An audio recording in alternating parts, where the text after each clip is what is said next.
Good morning. I'm Dr. Sean Coomer, transplant surgeon and chief medical officer at the University of Kansas Health System. Welcome back to Open Mics and our monthly edition of Show Me the Science.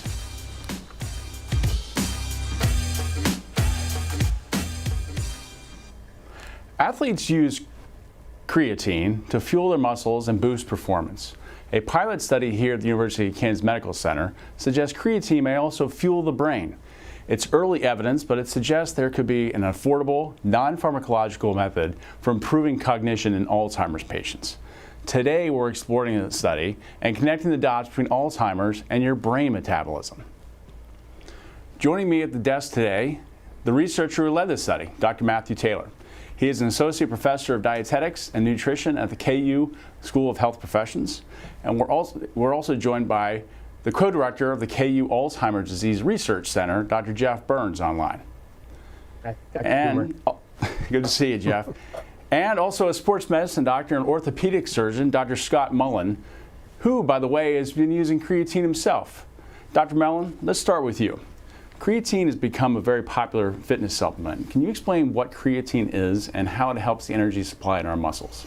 So we need ATP to generate power and strength in our muscles, and creatine provides a outside source to increase that ATP to help generate muscle power and strength. Okay. So you've actually personally been using this. Have you noticed any changes in yourself since taking it? Yeah, I've used it for years. I think that it helps generate more muscle mass, probably consistent with what we see in the literature. But I think it's a very helpful thing. Mm-hmm. And how much do you take? I take 5 grams a day of creatine monohydrate, which is the most commonly used form of it, and it's the one that's the most studied. Okay. So there's the energy inside our muscles, but what about inside our brain? Dr. Burns, what's the connection between Alzheimer's disease and our brain's energy? Yeah, there is a strong connection between Alzheimer's disease and brain energy and metabolism, and this is something that our scientists here at KU have been studying and actually leading the world in studying, trying to tie together these ideas of there are changes in the metabolism of the brain in people with Alzheimer's disease, and if you zoom all the way in to the mitochondria, which are making the energy supply, there's problems at the mitochondrial level, and so we've been long interested in really leading the way in terms of this sort of idea that brain energy metabolism is something that we should be targeting with potential therapeutics. So strong connections, a lot of work left to do, and KU's really leading the way in this area. And that's great to hear. Dr. Burns, do you encourage your patients to take creatine at this point? Not yet. I don't discourage people if they're saying they're taking it, because I think it's safe, and now we have what Dr. Taylor's about to show us here. But so don't discourage it, but I don't know if there's quite enough evidence. We need more, and we're working on that to get to where we're really making those sort of policy level decisions to encourage it in all our patients. Yeah, I think we're all asked by our patients about a lot of different medications they want to take that are they're alternative medications where it might be, and we don't always know, but nowadays, just like we're going to talk to Dr. Taylor about, these types of things are going under close scrutiny and research. So, Dr. Taylor, what inspired you to investigate creatine as a potential treatment in patients with Alzheimer's disease? Yeah, so I was raised under Dr. Burns and Dr. Swerdlow with this brain energy metabolism Alzheimer's focus. And that's what my lab does, is looks at how we can target brain energy metabolism and improve it. And creatine's a really important molecule for transporting energy and storing energy. And it seems that it might actually be changed a little bit in Alzheimer's pathology. So that's one of the targets that we can think of from a bioenergetic standpoint. And prior to us doing this human study, there had been a couple of preclinical mouse studies that suggested that creatine in these Alzheimer's mouse models actually improved brain energy metabolism in both males and females, and also had some cognitive benefit in females. So it was great timing. We saw these preclinical data come out, and we had been doing work in humans, and it kind of fit the focus, and So we thought it was time to look at it in humans with Alzheimer's disease. Yeah, it's incredibly interesting. We probably we owe you some therapy sessions for being raised by Dr. Burns, Dr. Swerdlow, but that's a whole different discussion for a different time. You named this study CABA, C-A-B-A. What does that stand for? It was creatine to augment bioenergetics in Alzheimer's disease. Okay. And this was a single-arm pilot trial. So single-arm means no control group. Everyone got creatine. So how do you know it was working? So in Alzheimer's, we typically expect that there would be a progressive decline. It was a short study, so how much a patient might decline is highly heterogeneous. However, it does give us some indications that if we can see signal for improvements, then that gives us something to sort of get excited about as preliminary data. So at this point, I can't say that we know that it was working, but we can say that we saw some associations with taking the creatine, and that it gives us a really nice signal that this might be something that we should keep looking at. Yeah, and pilot trial means that there's more to come. This was just a test and maybe something bigger. Absolutely. We really just wanted to see if they could do it, and they did a great job with it, and we've got these early signals, so it's exciting. So Dr. Taylor, you focus on people who already live with Alzheimer's disease. How many participants were in this study, and how did you structure the trial? Right, so we had 20 participants. They all got as you'd mentioned, they all got the intervention. They did a great job with the intervention. They took 20 grams per day, which was divided into two 10-gram doses, one in the morning and one in the afternoon. And then we were doing a lot of work trying to capture, are they following the protocol? They did it for 8 weeks, and we wanted to see whether or not some of the really important energy metabolism biomarkers that we're interested in might change. So we looked at brain creatine levels using an MRI machine. And then in Alzheimer's, we want to try to improve people's cognition. So we looked at cognitive changes over that time, and then also looked at some blood biomarkers for energy metabolism as well. So that was the basic structure. Could they do it for the 8 weeks, and then to see whether or not we could see some changes over that period of time. So I assume part of the next step would be a dose response curve. So you said 20 grams. Dr. Mullen was taking 5 grams for muscle. That's a lot more, 4 times as much. It's a lot. Yeah, it's a lot more. I think that would probably be a really nice progression to figure out, are these larger doses valuable, and really test that, and then determine whether there's any non-inferiority of dropping the dose. So we have some of your figures. I think we're going to pull up here. Can you explain what we're seeing in this brain total creatine graph? Yeah, so we measured creatine in the brain using magnetic resonance spectroscopy, which is a very specific type of MRI. And what you're seeing here is that we measured their brain creatine at the beginning of the study, and then we measured it again at the end of the 8-week intervention. And what this graph is showing is that most everybody went up. Both males and females had pretty large increases in their creatine. Overall, the group increased their creatine by 11%. And so we think that, there's been a lot of question about whether creatine gets into the brain, how permissible to the brain it is. And so this is actually showing that we believe that it is, and there's some other evidence that suggests that as well, but has a pretty profound impact on the brain creatine levels. And we see a couple horizontal lines there. I don't believe that's a patient. That's just control limit. So that's not the patient there. But the rest all seem to have gone up. So for tracking cognitive function, we have 4 different graphs. So what are we seeing here? So we used a cognitive battery known as the NIH Toolbox. And it is a validated cognitive test. So the battery contains several different individual tests. We had hypothesized that working memory and executive function might change, because those are some of the most affected domains of cognition in Alzheimer's disease. And so each of these individual boxes reflect one of the individual tests and the trajectory of change from each person. And so what we saw in this study was we did see improvements in working memory. We saw a trend for improvement in executive function. P-value was right at 0.05, so it's really close. And then their overall cognitive scores went up as well. That's incredible. Definitely improvement. I think that was great. Dr. Burns, can you put that into context for us?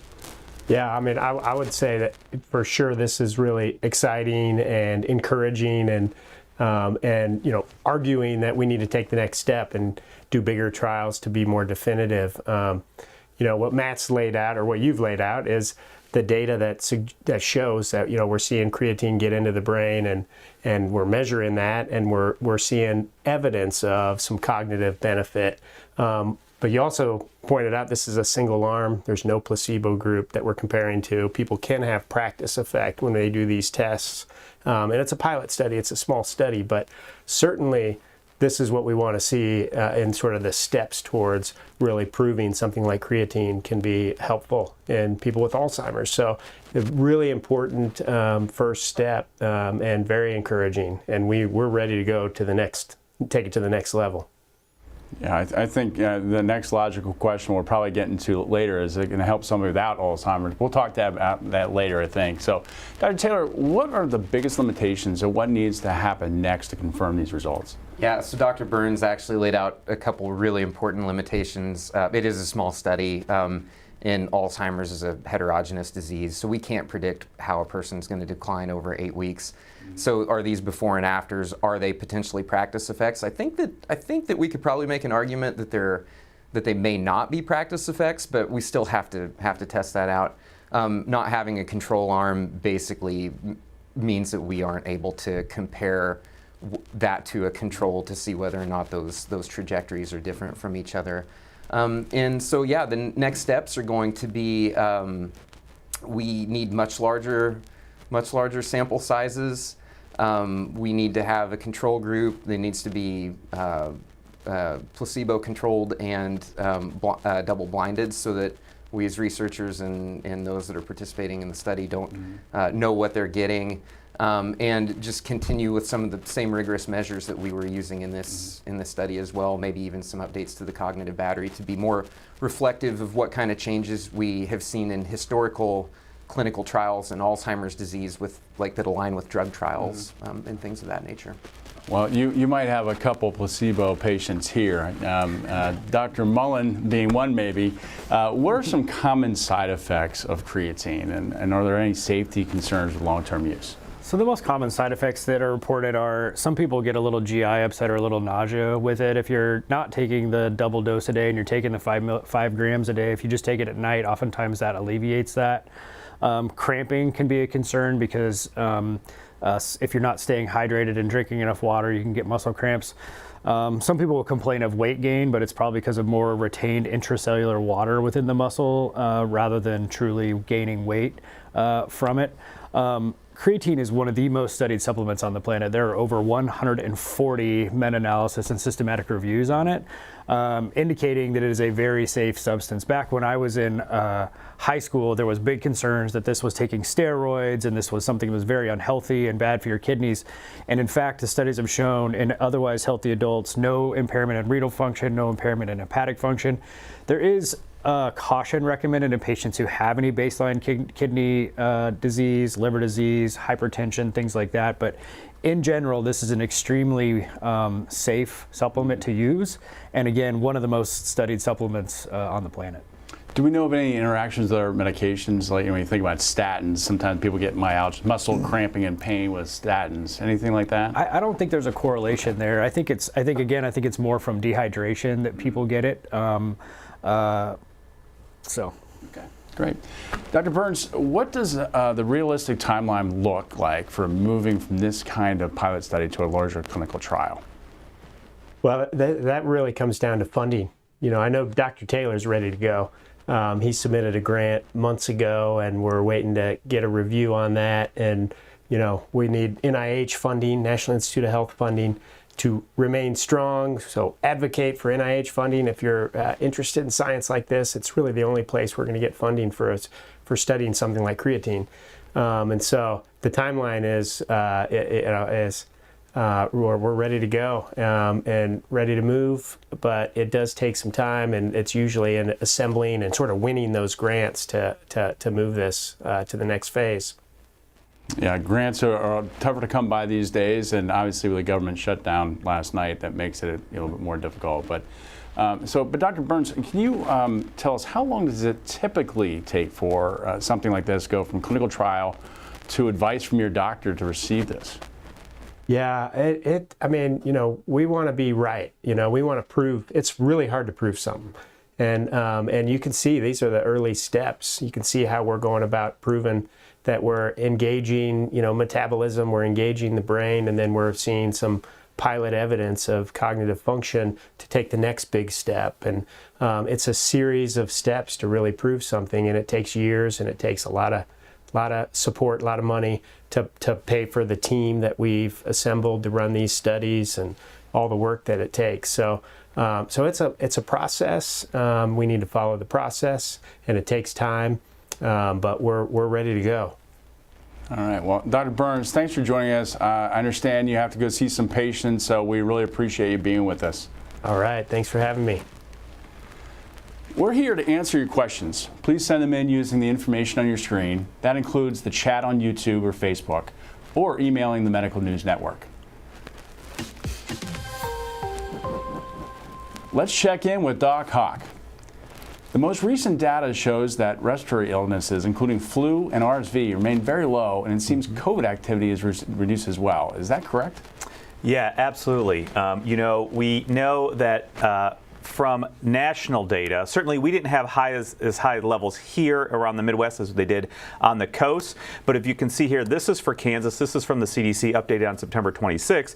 Obviously, COVID-19, influenza, and RSV remain very low. Overall, in the United States, where it was higher, is just as I talked about on the coast, we have seen decreasing activities, both of illness, but also in the wastewater as well. So it seems like possibly for right now, COVID circulation has declined, and also more to the point, and what we care about really is the clinical illness. Hospitalization rates have declined as well, and we know that death rates have decreased overall the past couple weeks from that recent peak, but we know that our seniors continue to remain the highest risk for hospitalization and death. However, we know that there are other people, or we've known a lot of people probably recently in our lives that have been sick and have been tested for COVID and influenza, and it's negative. We know that there continues to remain a fairly high activity of another coronavirus, or another common cough and cold virus, one of the most common, which is rhinovirus. So we know that those levels are high. This is a dashboard or a graph showing that gray line is rhinovirus. Again, that's one of the more common cough and colds that is very easily spread by those fomites. So when you're touching high touch surfaces like door handles, railings, desktops, tabletops, and you're putting your hands in your eyes, your nose, your mouth, that is a very common way that you can get that virus. So we know that is increasing or fairly high circulation, causing disease. But right now, the other common respiratory viruses that we generally talk about, COVID, influenza, and RSV, are currently low. So we know that we still have time to wait for that. We are only entering into respiratory viral season at this point in time. Yeah, we're bracing for that. I mean, I was looking at some data the other day about hospital admissions with RSV, particularly the pediatric population. And 2 years ago, it was extremely high, like it always has been. But the past 2 years, we basically haven't done anything. And so vaccines are available, and that's what changed RSV. So what can you tell us about that as well as other vaccines? Yeah, I think that's vitally important. We know that currently RSV and influenza vaccines are available, just as we talked about. There continues to be great data coming out supporting the use of maternal RSV vaccines. So that is when mom, either who is currently pregnant, has gotten vaccinated against RSV. She then can deliver that immunity to her baby in the form of antibodies, which cross the placenta and give those newborns very good protection against RSV for 6 months. We also know that there is a monoclonal antibody you can give to baby, which helps. And then especially for our seniors who are also at highest risk of severe RSV, we know that those vaccines are available now. This is, I think, the third year that it's been available. So far, if you have gotten your RSV vaccine, just 1 dose, that is all that's needed. It is so new, they are continuing to look at the data to support if you need another another dose. But right now, if you've gotten one RSV vaccine dose, you should be protected. But if you haven't, please go out and get it, especially if you remain in those high-risk groups. And just as you had talked about with RSV, also influenza, we should point out that influenza continues to be very high for causing disease in children. We know that unfortunately last year we had over 280 deaths from influenza in children. So it is vitally important to get those age groups, that demographic of children vaccinated as well. If you remember, the CDC recommendation for influenza vaccine is anybody 6 months or older should be getting influenza vaccine. I think now being October and being still early into the respiratory viral season, now is a great time to get those vaccines to build up that immunity. So when activity does rise, you will have your immunity built up to help reduce. Now remember, again, vaccines aren't really to protect against infection. What they do, and we have great data to support this, is reduce your chance of severe disease and going to the hospital. And that's important for everybody in the family. Great. Thanks, Dr. Hawkinson. Yeah. Honorary Dr. Alexis Del Cid is watching for questions from our community. Alexis? Good morning, and we have a great question from Jean Reardon. Jean wants to know, would creatine feed prostate cancer like testosterone? Who wants to take that one? You certainly wouldn't expect it to. It has a completely different mechanism and route through which it works. It's not a hormone. It's not a steroid, to be clear. Again, it just helps generate more ATP within the muscles, so it should not be a problem. Jim has a question. Jim wants to know, what's the typical dosage difference when it comes to athletes taking it versus the dosage used in this study? Yeah, I think we heard it was 5 grams that Dr. Mullen was taking for exercise and muscles, and 20 grams in this study. Do you want to comment on that, Dr. Taylor? Yeah, so years ago the approach was to saturate the muscle with 20 grams for about 5 days, and then you would taper down to a 5-gram dose. I think now most people are just starting off on a 5-gram dose when it comes to the ergogenic effect of creatine for sports and other athletics. And our dose was much higher than that, 4 times the size of that. There have been some studies that have looked at how creatine might impact the brain, and those range anywhere from about 10 grams to 40 grams, so much higher doses than what we typically see in muscle. But I think the question is, do we need to give that high of a dose? And hopefully we'll know that as we keep studying this. Okay. Julie has a question about the study. She writes that you said all the people in the study had Alzheimer's disease. What stages of the disease were they at? All of our participants were in either mild to moderate Alzheimer's disease. That was an inclusion criteria for the study. We did not have severe Alzheimer's patients, but those that were anywhere from the early stage of first getting an Alzheimer's diagnosis to having a more moderate condition. And then Marie has a follow-up question to that about the study. Were the people in the study doing other things to improve their cognition? They were. So with studies that look at adjuvant therapies like creatine, oftentimes these participants are taking cholinesterase inhibitors, drugs that are typically given for Alzheimer's disease. So that was actually an inclusion criteria for our study as well. All of our participants had to be on some sort of an Alzheimer's drug, and they had to have dose stability for that drug as well, just to make sure that we weren't making any big changes to the pharmacology. That way we were more certain that some of the changes that we were seeing in the study would be related to the creatine that we were giving them. And then Alex wants to know, are there any dangers in taking too much? Can creatine interfere with other medications or other supplements? Yeah, I think Dr. Mullen might have talked about this a little bit earlier, that don't seem to be a lot of interactions with things like that. Unless you have some pre-existing liver or kidney problems and comorbidities, probably don't want to take it in that case. Anything to add to that? No, I think that's the big thing. I think obviously if you are on multiple medications, it's probably worth discussing it with your primary care doctor before starting it, just to make sure that they don't have any concerns. But in general, extremely safe supplement. Marcia wants to know, at this time, would taking 20 grams be inadvisable for anyone interested in taking it to stave off Alzheimer's? Well, we're not sure whether if it works that way. I think that's going to require a lot more research. So we believe that it could, but there's a lot more research that needs to be done in that space. What I will say though is that creatine has been really well studied for safety, and that 5 to 20 gram dose should be very safe for anybody that is taking it, as long as if they don't have any kind of renal issues or anything like that. Just be on the lookout for any kind of GI distress that might come with it, any cramping, and make sure to drink plenty of water if you take creatine. Doctors, I have a question just for all of you, because I'm always so curious about this. What's your take on do gummies work as well as pills or powders? Does one method work better than the others? Do you want to take that? So I think the problem with gummies can be consistency. I don't know what you think about that, but that's what I've read, is that there can be some consistency issues in terms of the dose you're getting per gummy versus if you're taking a capsule or taking a powder. I think the other important thing there is creatine monohydrate is the one that has been studied the most. There are other formulations.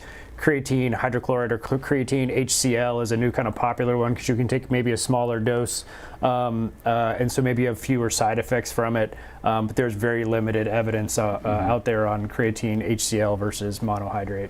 Yeah.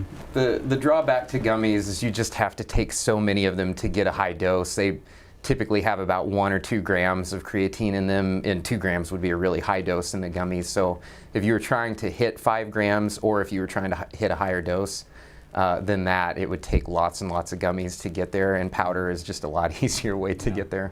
Yeah, a lot of these medications don't go through the FDA. They aren't as regulated as how much active ingredient goes in them. They don't vary from one brand to the next. So it does become a little bit more difficult to figure out how much you're actually getting. Yeah. So anyway, this has been a great discussion. We want to get some final thoughts from our guests. Dr. Mullen? So I think this is a great supplement. I actually suggest it to a lot of my post-operative patients, even older patients that are having hip replacements and things like that, to try to stave off some of the muscle loss. Because, you know, as a 40-year-old who's currently injured, we all know that if you get injured as an adult, you start losing muscle mass fast, and muscle mass is the #1 predictor of longevity. And so whatever we can do to try to build that up and maintain it for as long as possible, I think is important. And I think creatine is a safe way to help augment that. Yeah, frailty is a big problem. That's for sure. Right. Dr. Taylor? I just want to encourage everybody to be very cautious about how they interpret this study. It is a pilot study. We talked about the limitations. We have a lot more work to do. It's encouraging preliminary evidence, but we're not there yet, and I just want to make sure that we're very cautious about how we think about this moving forward. Okay. You know, this is just another example of where the University of Kansas health system is on the cutting edge, and you know, we're looking for grant money. We look under every rock, and not just for the money, but for the answer. We want to take care of patients, and this is just one more example of that. So, thanks for everyone for watching and listening. Really appreciate it. October is Breast Cancer Awareness Month. I'm Alexis Del Cid on the next All Things Heart. She already had a pacemaker, then she needed a double mastectomy. We'll show you the new pacemaker, known as the smallest in the world, and why it works so well post-mastectomy, Thursday at 8 a.m. Subscribe to our morning medical update and Open Mics with Dr. Stites podcasts. Now everywhere podcasts are available.